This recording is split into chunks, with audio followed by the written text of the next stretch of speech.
ফাগুনের শেষ সন্ধ্যা। ঢাকা বিশ্ববিদ্যালয়ের টিএসসি চত্বরে বসে আছেন রাশেদ আলম। তার সামনে কয়েকজন তরুণ-তরুণী তর্কে মত্ত। কেউ বলছে ভারত আসলে চীনকে আড়াল করতেই বাংলাদেশকে টার্গেট করছে, কেউ বলছে এটি নিছক রাজনৈতিক কৌশল। কফির ধোঁয়ার মধ্যে মিশে আছে একরাশ উদ্বেগ।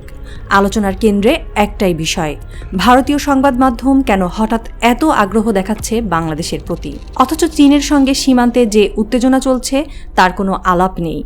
গালওয়ান উপত্যকায় ভারতীয় ভূখণ্ডের দখল নেওয়া চীনা সেনাদের নিয়ে যেন কেউ আর উচ্চবাচ্য করছে না। রাশেদ আলম এক মুহূর্ত চুপ করে থাকেন। তার মনে পড়ে ইতিহাসে এমন বহুবার হয়েছে, প্রধান প্রতিপক্ষের বদলে ছোট রাষ্ট্রগুলোকে টার্গেট করার প্রবণতা বড় শক্তিগুলোর মধ্যে দেখা যায়। তবে ভারত কি একই ভুল করছে? সম্প্রতি ভারতীয় গোয়েন্দা সংস্থাগুলো সরাসরি সরকারকে সতর্কবার্তা পাঠিয়েছে যে চীন তার নজরদারি ব্যবস্থা এমনভাবে উন্নত করেছে যা ভারতের প্রতিটি সামরিক গতিবিধি মুহূর্তের মধ্যে শনাক্ত করতে পারে।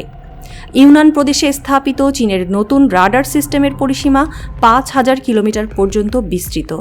অর্থাৎ ভারতের প্রতিটি সামরিক ঘাঁটি, মিসাইল পরীক্ষা কেন্দ্র, এমনকি তাদের বিমান চলাচলও চীনের পর্যবেক্ষণের আওতায় চলে এসেছে। বিশ্লেষকরা বলছেন, এই রাডার শুধুমাত্র নজরদারি করার জন্য নয়, বরং এটি এমন এক প্রযুক্তি যা ভারতের ক্ষেপণাস্ত্র পরীক্ষা, সামরিক মহড়া এবং অন্যান্য প্রতিরক্ষা কার্যক্রম আগেভাগেই শনাক্ত করতে সক্ষম। যদি ভারত কোনো ব্যালিস্টিক বা নিউক্লিয়ার মিসাইল উৎক্ষেপণ করে, তবে চীন সেটিকে তৎক্ষণাৎ বিকল করতে পারবে। এমনকি মিসাইলটি ভারতীয় আকাশসীমা ত্যাগ করার আগেই ধ্বংস করে দেওয়ার ক্ষমতা রাখে। চীনের নতুন কৌশল শুধু রাডারেই সীমাবদ্ধ নয়। সামরিক বিশেষজ্ঞরা দেখেছেন, চীন তার মহাকাশ নজরদারিও বহুগুণ বাড়িয়ে দিয়েছে।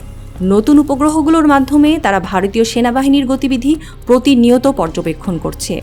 গোপন সামরিক স্থাপনাগুলোও চীনের নজরে চলে এসেছে। এই পরিস্থিতিতে ভারতের প্রতিরক্ষা ব্যবস্থা এক কঠিন পরীক্ষার সম্মুখীন।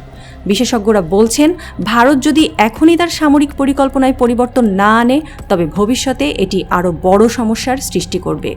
প্রশ্ন হচ্ছে, ভারত কি চীনের এই ক্রমবর্ধমান সামরিক সক্ষমতার উপযুক্ত জবাব দিতে পারবে, নাকি তাদের নজর বাংলাদেশমুখী রেখেই আসল প্রতিপক্ষকে উপেক্ষা করবে? ভারতের সবচেয়ে বড় সামরিক চ্যালেঞ্জ চীন, অথচ সাম্প্রতিক সময়ে দেখা যাচ্ছে ভারত তাদের সামরিক নজরদারি ও শক্তি বিনিয়োগ করছে বাংলাদেশের সীমান্তে। ভারতীয় সেনাবাহিনী নতুন নতুন প্রযুক্তি স্থাপন করছে, সীমান্তে বসানো হচ্ছে উন্নত সার্ভাইলেন্স ক্যামেরা, সেনাবাহিনীর টহল বাড়ানো হচ্ছে। ভারতীয় সংবাদ মাধ্যম ফার্স্ট পোস্ট জানাচ্ছে, সীমান্তে লেটেস্ট নজরদারি ব্যবস্থা বসানো হয়েছে। ইন্ডিয়ান এক্সপ্রেস বলছে, নাইট ভিশন ক্যামেরা ও অ্যালার্ম বসিয়ে দেওয়া হয়েছে। কিন্তু প্রশ্ন হচ্ছে, বাংলাদেশ কি ভারতের জন্য সামরিক হুমকি, নাকি এটি শুধু ভিন্ন খাতে দৃষ্টি সরানোর একটি কৌশল? চীন যখন নতুন নতুন সামরিক কৌশল নিচ্ছে, তখন ভারত ব্যস্ত রয়েছে ঢাকার রাজনীতি বিশ্লেষণে। বিশেষজ্ঞরা মনে করছেন, এটি শুধু রাজনৈতিক বা কূটনৈতিক নয়, বরং ভারতের অভ্যন্তরীণ পরিস্থিতির সঙ্গে সম্পর্কিত। সাম্প্রতিক বছরগুলোতে ভারতের অর্থনৈতিক প্রবৃদ্ধি কিছুটা মন্থর হয়েছে এবং দেশের অভ্যন্তরীণ অস্থিরতা ক্রমশ বাড়ছে। এসব চাপ মোকাবেলায় সরকার অনেক সময় বাইরের শত্রু তৈরি করে জনগণের মনোযোগ অন্যদিকে সরিয়ে দেওয়ার চেষ্টা করে। ভারতীয় গণমাধ্যমে বাংলাদেশকে নিয়ে সাম্প্রতিক অতিরঞ্জিত প্রতিবেদনগুলোও এই তত্ত্বকে সমর্থন করে। বিশ্লেষকরা বলছেন, মিডিয়া যখন বাংলাদেশের সংখ্যালঘু নির্যাতন বা সীমান্তে নিরাপত্তা ইস্যুগুলোকে সামনে আনে, তখন জনগণ চীনের প্রকৃত হুমকির কথা ভুলে যায়। এটি রাজনৈতিক কৌশল হতে পারে। একটি রাষ্ট্র যখন তার আসল প্রতিপক্ষকে এড়িয়ে অন্যদিকে মনোযোগ দেয়, তখন তা কতটা কার্যকর?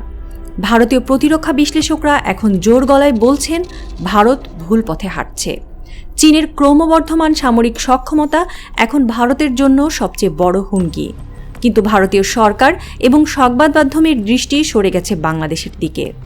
ঢাকার আন্তর্জাতিক সম্পর্ক বিশেষজ্ঞ মেহেদী হাসান বলেন, ভারতের উচিত ছিল চীনের সামরিক কার্যক্রমের দিকে নজর দেওয়া, কিন্তু তারা উল্টো সীমান্তে বাংলাদেশকে সফল টার্গেট বানিয়ে ফেলেছে। এর ফলে চীনের বাড়তি সুবিধা হয়েছে আর ভারত ভুল পথে এগোচ্ছে। ভারত যদি তার শক্তি ও কৌশল সঠিকভাবে কাজে না লাগায়, তবে ভবিষ্যতে এর জন্য বড় মূল্য দিতে হবে। বিশ্লেষকরা বলছেন, ভারতের এই নীতি দীর্ঘমেয়াদে দেশটির সামরিক পরিকল্পনাকে দুর্বল করে দিতে পারে। কারণ আসল চ্যালেঞ্জ যাকে মোকাবেলা করা দরকার, সেই চীন আরও শক্তিশালী হচ্ছে। এখন প্রশ্ন উঠছে, ভারত কি আদৌ বুঝতে পারছে সে কোথায় ভুল করছে? ঢাকার আকাশে চৈত্রের বাতাস বইছে, গোধূলির আলো মিলিয়ে যাচ্ছে ধীরে ধীরে। টিএসসির কোনায় বসে রাশেদ আলম গভীর চিন্তায় মগ্ন। ইতিহাস কি আবারও ভারতকে ভুল পথে ঠেলে দিচ্ছে?